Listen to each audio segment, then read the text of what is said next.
Welcome to East Alabama Today, featuring topics, events, and interesting people from all over East Alabama. Hosted by Carl Brady. Now, let's get right to the show. Here's Carl Brady. Hello, everyone. Welcome into East Alabama Today. I'm Carl Brady. Thanks for being with us on the program today. As always, we'll start you off with a little contact information to let you know what's going on with the program or how you can get in touch with the program. If you have an idea for a guest or a topic that you want us to talk about, simply send me an email, cbrady@tv24.tv. That's the best way to get in touch with me about the show. The email address, cbrady@tv24.tv. And we're looking for information about the things that are going on in your community, in your neck of the woods. Fairs, festivals, special events, things that are happening that are a part of your community. All you need to do is send me an email about those to let me know what's going on. We're also looking for the interesting people who live in your community. Maybe you know someone who's a writer, an artist, or a musician. Maybe they have an odd or an interesting hobby and you think they'd be a great guest for the program. Well, send me their email, cbrady@tv24.tv. And remember, you can always watch the show. If you miss it on TV, you can watch it on demand online at tv24.tv. Go to our on-demand section and click on East Alabama Today, and there you'll see a whole series of shows from the last few weeks that you can check out again if you want to watch it again, or maybe you missed it and you just want to watch it in the comfort of your home or office, wherever you happen to have your computer. You can do that right there online as well. So again, that's tv24.tv. We'll be back in just a moment, so hang out with us.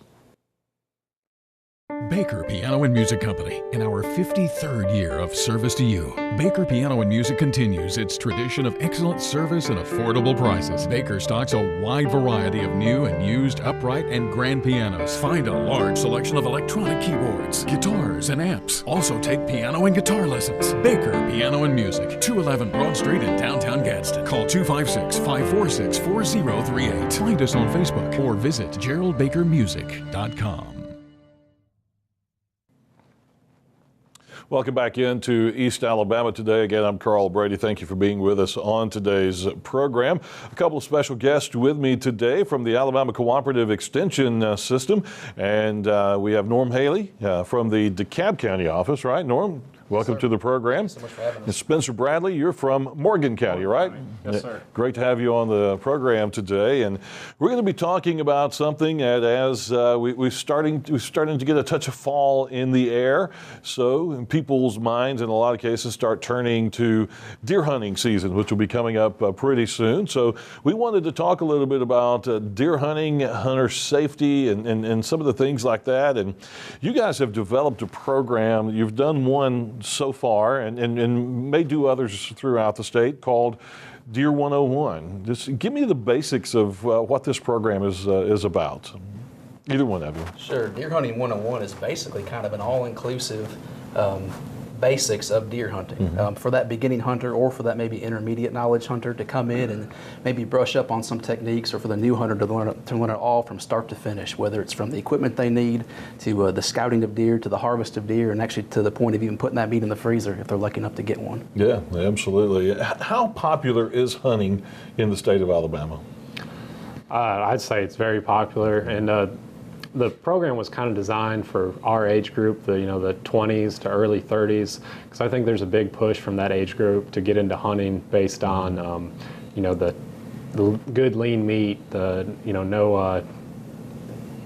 antibiotics in it, all, I guess you could consider it organic. So there's a big push to have that kind of meat in the freezer. Absolutely. I'll tell you, I'm not a hunter at all. I don't know anything at all about hunting. I have a stepson who loves hunting, and I tell him all he's doing is waiting. All he does is sit in the tree stand and wait. But there's more to hunting than sitting in the tree stand and waiting. And that's one of the things you guys talk about in the Deer 101 courses. It is the act of actually hunting, of scouting, and doing the work beforehand so you know where to go. Sure. And you're not totally wrong on that. A lot of it's waiting. And that's a big part of the program is managing expectations. If you turn on a hunting show nowadays, it happens real quick. And that big buck walks by and they go home happy. Well, that's not exactly how it is in the real world. Right. They may have sat out there for 4 or 5 days before they got that one shot that they put on video. Exactly at right. least. Yes, sir. At least, yeah. Yeah, and it's not just for us, being big hunters, it's not just something we do in fall. I mean, we've been scouting and putting in food plots, managing habitat for, ever since the season ended last year. So it's kind of a full year thing for us. See, that seems to me like it's cheating a little bit by having food plots and things like that. That almost is cheating. Yeah, see, I'd more like to consider it improving my odds, so I don't have to wait as much, like you said. Yeah, absolutely. And those food plots help a lot of other wildlife outside of deer too. So Yeah. it's not so much just based on that white-tailed deer walking in front of you, but a lot of wild game and non-wild game too. Right. Just songbird species and things all do well from food plots. That's right. Talk about equipment-wise for the new hunter or someone who's new to hunting and they really don't know what they're going to need to get out in the woods in the wintertime. What's the basic need? Firearms. What kind of firearm am I looking for? Those kind of things. Well, I think the number one thing is to make sure that you come back from the woods when you walked into it, to make sure you come out of there safe. Part of that is meeting the hunter orange requirement for the state of Alabama to where you are visible, especially during that firearms season, to where you're not mistaken for a deer at a distance. And what is the requirement? How much orange do you have to be wearing? Or just a hat, okay? Or what do you need? How much would you suggest a hunter wear? For the state of Alabama, the requirement is that hunter orange baseball hat, and that's going to meet it for the state of Alabama. Okay. That does vary, in other states, but for home here, that hat will get you by. Okay. And a vest is always a good safety measure too, to wear a vest with the hat. It's that's beyond the legal requirements, but it's not something that's going to hurt. Exactly. Right. Yeah, and something else that not a lot of folks use. So much deer hunting is done from the tree, and you've got to be safe not just when you're climbing up to that tree stand, but folks have to hang those tree stands also. And this lineman belt will actually wrap around the tree and wrap around your safety vest and clip in to where you can actually hang that tree stand safely, being attached to the tree the whole time to where you don't plummet towards the ground. Right. But you mentioned the equipment. That's something that can be overwhelming. There's so much on the market today, and some of it's necessary and some of it's not. And something else, that we try to help folks in the course is steering them away from maybe wasting the money like we did, when we first started. I brought an example of that, something simple that, not a lot of folks might not understand, and I know that I did not. Yeah. A headlamp is a great thing to have in and out of the woods in the early morning or in the darker hours, when you're heading home for the day. They're not all made waterproof. So that's one tip we can save. It's saving $30-$40 and making sure you get a waterproof lamp that's going to last you. So there's little tips and tricks like that. Yeah, absolutely. Sure. When you're talking about equipment, there are different styles of hunting. You've got bow hunting, you've got hunting with muzzle loaders, hunting with regular hunting rifles, and those the bow hunting has a different season than other hunting, and so there's a lot of legalistic type things you need to know as a hunter as well. Right. The bow season here in Alabama starts October 15th, and then we have a short muzzleloader season, which is loading from the muzzle, black powder, and then we have our centerfire rifle season at the end of the year. And just like any hobby or sport, you can spend as little or as much as you want to. I mean, you can start out and you can kill a deer with a shotgun with a bead on the front, and then you can also kill a deer with a rifle with a scope and all the gadgets on it as well. And the same things with the bow. You can go buy a pretty reasonable used bow at an archery shop, and then you can also spend big money on one of the top of the line fresh off the shelf bows as well. So it kind of depends on how much money you want to put into it, and how much time you're going to spend, and what your budget is. You guys have preferences or favorite styles or stuff? I really enjoy having the deer come close, so I'm more of an archer myself. But when times are hard and maybe you haven't gotten a deer with that bow, the rifle will come out later on in the season to make sure I've got meat to make it through till next season. Yeah. I hunt all year, so I do all of it. I'll have the bow in my hand October 15th, but then when gun season rolls around, I'll have the gun in my hands. So I usually try to put meat in the freezer earlier, and then maybe wait on a decent buck later in the year when the rut starts. Hunting, finding places to hunt. What do you need to know about that kind of thing? And making sure you're not on private property, or that you get permission, or there are hunting clubs and hunting preserves and things like that. I would have no idea where to go or what to do. What kind of advice do you have for finding a good place to hunt and a safe place to hunt? Yeah, the Deer 101 program, we primarily break it down into private land or into public land. Public land can be pretty diverse, from power company land, from wildlife management areas that are run through the Department of Conservation and Natural Resources. All types of avenues that we have on that, and there's actually online sources to find that mapping to make sure that you don't trespass onto private property.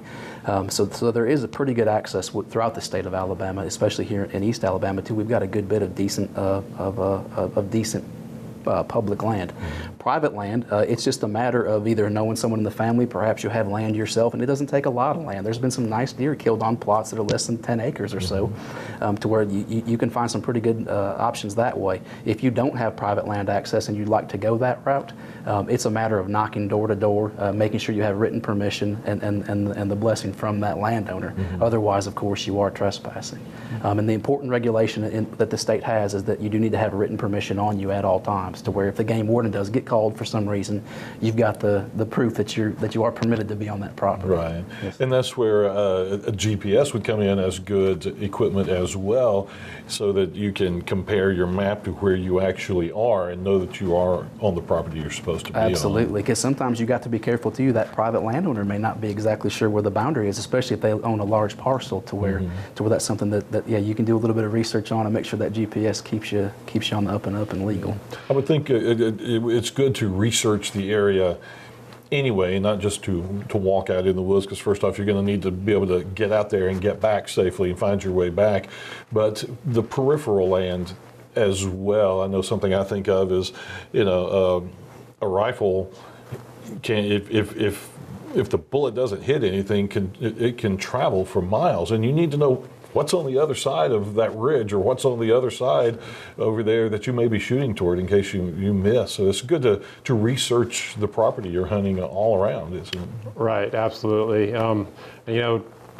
Rifles, obviously they can be dangerous, but when I'm shooting something, I know what's in front of me. I know what's beyond where I'm shooting, and I'm sure of the target. And when I'm shooting, when I shoot a deer, I only shoot when I know that I can kill that deer, and it's a safe shot. And you talked about going out deep in the woods, and you mentioned a GPS. I always recommend people carry a compass as well and know how to use a compass, because I've been out on the woods, in the woods or on the water, and had the batteries died. Sometimes if you get a really thick canopy above you, you can't get that GPS signal, and you can get turned around that way. So I always recommend knowing how to use a compass as well.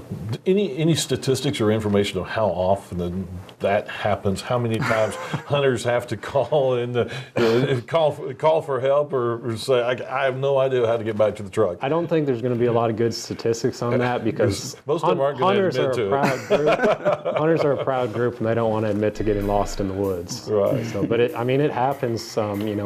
Especially in the big national forests that have a lot of land, and once you get away from the roads, they do end up calling people. So it happens during deer and turkey season. That would be a problem that I would definitely end up having. But we need to take a quick commercial break, so we'll be back in just a moment. Hang out with us as we continue with East Alabama Today.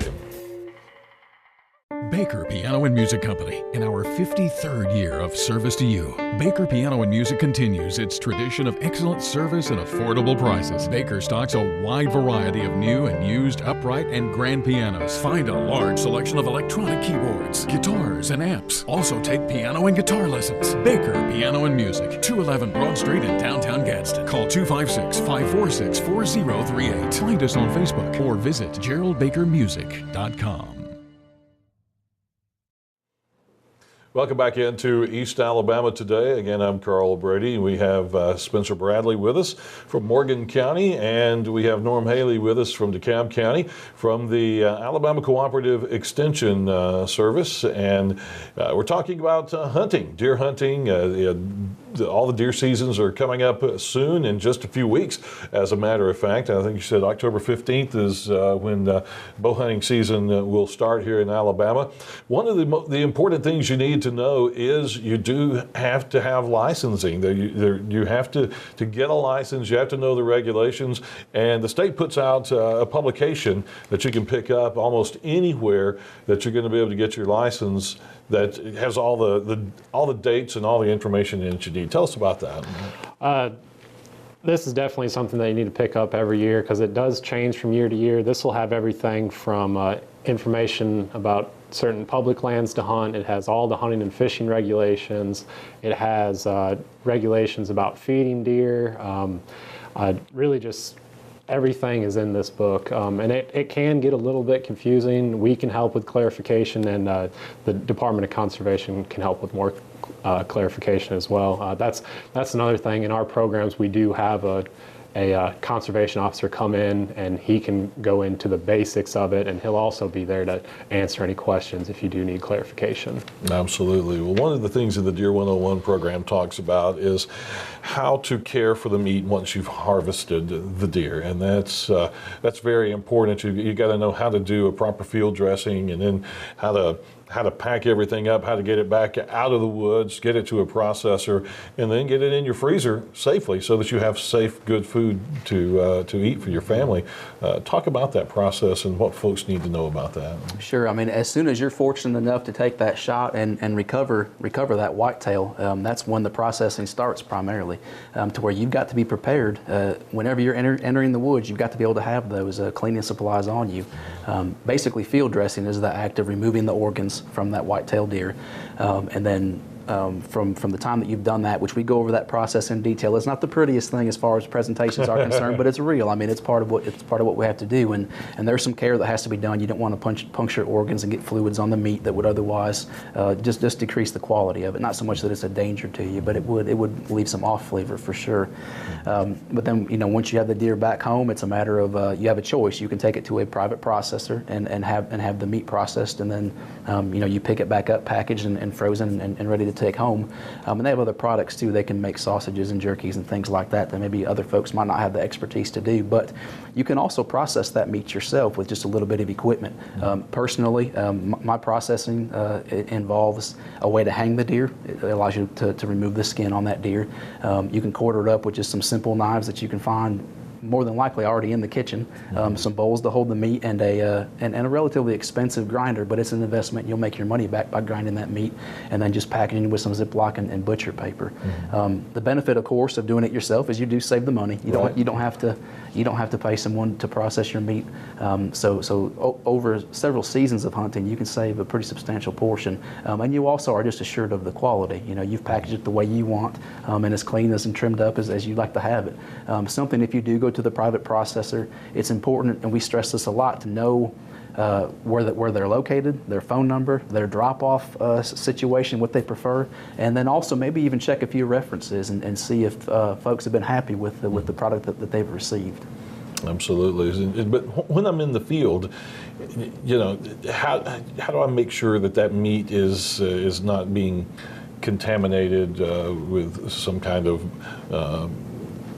bacteria, anything like? Is there anything special in the field that I need to do before I get it to the truck? Yeah, that all starts with the shot placement. It's hard to kind of explain that without a good diagram right now, but you're looking for a shot in the vitals. I personally look to hit the area above the heart, so then you take the upper part of the heart out and the lungs. And after I shoot, I'm waiting at an absolute minimum of 30 minutes before I even get out of my stand. Even if that deer lays down right there where I shoot it, I'm waiting just in case, because it does happen where a deer just lays down and then it gets up and run off. And you don't want to push that deer. If you get down before that deer is actually dead and you push it, you're going to have a long tracking job. And then when you do get down, you need to determine where exactly you hit it. All hunters like to think that it's one shot, one kill, and it's down there. But sometimes limbs get in the way, the deer moves, wind, just anything can happen out there. So you're going to be looking at the blood, possibly hair. If you see deep dark red, that usually indicates a heart shot, with foamy blood, that usually indicates a lung shot, which is both good. If you see some white hair on the ground, that could indicate that you shot a little bit low, or possibly around the neck where that deer has white hair. Obviously, if you see digested plant matter or say acorn matter, that could indicate a gut shot. Gut shots are definitely not what we're looking for, but sometimes they do happen. And that, as soon as you find that deer and recover it, the first thing you need to do is field dress it and take all the digestive system and all the innards. So, If you don't get the kill with the first shot, it is important to track that deer and find it, because you don't want to leave an injured deer just to roam around in the woods. You don't want to say, well, I must have missed that. You want to check and make sure. You want to take care of it for sure. That's right. It's your responsibility to do everything that you can to recover that deer. I mean, you put in the time, and you're the one making the shot, so it's your responsibility to put everything you have into recovering that deer. And you had asked about the bacteria also. It's the responsibility for good meat care, and especially in this early bow season, October 15th can still be warm. Still warm, primarily, right. The concerns for bacteria are heat and moisture, to where if you can keep that deer dry and get it cool as quick as possible, that's going to help to really help a lot of that bacteria reside to where it won't become an issue. What kind of limits are there when you go out on a hunt? We have creel limits for fishing. You can only catch so many of certain species, those kind of things. What kind of limits does the state put on hunters? That's become a little bit more complicated as of last year. Here for East Alabama, they've begun to manage the deer a bit more intensively, and we do have some regions that are a 1 deer per day take, to where traditionally it was 2 deer per day. We still have a 3 buck limit throughout the season, but for the most part, the majority of the state does allow for 2 deer a day still. But you do need to check that regulation book. That does change, but primarily it's 2 deer per day. It can be 2 does or 1 buck and a doe, no more than 3 bucks throughout the year. Let's talk about bringing children in and teaching children to hunt. What are some of the best ages to get started there? And I know there are limitations. You don't have to get a license until you're a certain age, but you can't hunt alone. You have to have a licensed hunter with you and some of those kind of things. What's some of your best advice for bringing children into the world of hunting and teaching children to hunt? Personally, I don't have any children, but just from growing up and when I was hunting, I would have them involved in some way from as early as I can, whether it just be taking those kids with you out hunting, kids aren't going to be able to sit still. They're going to get cold easier, and that's okay, because when you bring a kid out hunting, you're not there for yourself. You're there for them. So if they want to get down and they want to kick rocks or throw sticks, that's okay. You want it to be fun for them. Deer hunting is a great sport. Personally, I don't think it's the best thing to get a kid started on, because, like you said, you're sitting there waiting, and that's a big part of deer hunting. If I'm going to take a kid out on his first hunting trip where he or she is going to be trying to harvest an animal, I'm going to be looking at something small game, squirrel, rabbit, dove, because there's a lot of action. You don't have to sit as still.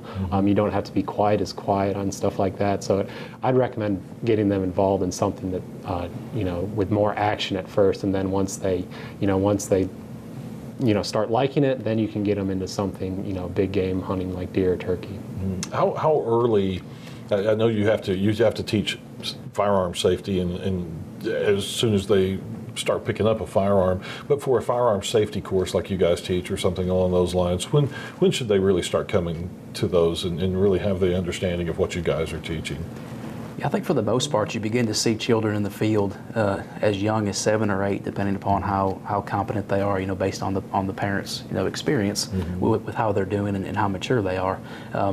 ADCNR does hold hunter safety courses. I don't know what the length or the age limit restriction is on that. That's something to research with ADCNR and that hunting and fishing regulations. Okay. But that course it's a great one. It's all inclusive.